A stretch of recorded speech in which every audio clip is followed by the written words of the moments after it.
వందల కోట్ల నిధులు తీసుకొచ్చి చేసినాం. ఇంకా కొంత చేయాల్సింది ఉండే.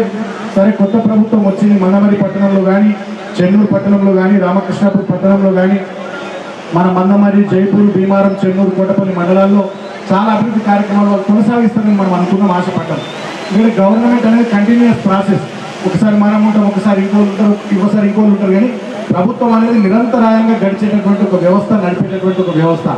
కానీ ఇవాళ ఉన్నటువంటి ఈ ప్రభుత్వం దుర్మార్గంగా, చాలా అన్యాయంగా మనం గతంలో పెట్టినటువంటి నిధులన్నీ, అవి డిఎంఎఫ్టీ నిధులు కానీ, సిఎస్ఆర్ నిధులు కానీ, టీయూఎఫ్ఐడిసి నిధులు కానీ, వాటన్నిటిని రద్దు చేసింది. కేసీఆర్ గారు గతంలో ఆసిఫాబాద్ కలెక్టరేట్ ప్రారంభోత్సవం నాడు ఇచ్చినటువంటి స్పెషల్ డెవలప్మెంట్ ఫండ్ కూడా మన నియోజకవర్గాలకు సంబంధించి వాటిని కూడా క్యాన్సిల్ చేసి, కొన్నేమో మాడిఫై చేసి, కాంగ్రెస్ పార్టీ కార్యకర్తలకు 5 లక్షల పేరు మీద నామినేషన్ కింద పనులు ఇప్పించుకొని వల్ల చెన్నూరు నియోజకవర్గ అభివృద్ధిని అటకెక్కించింది.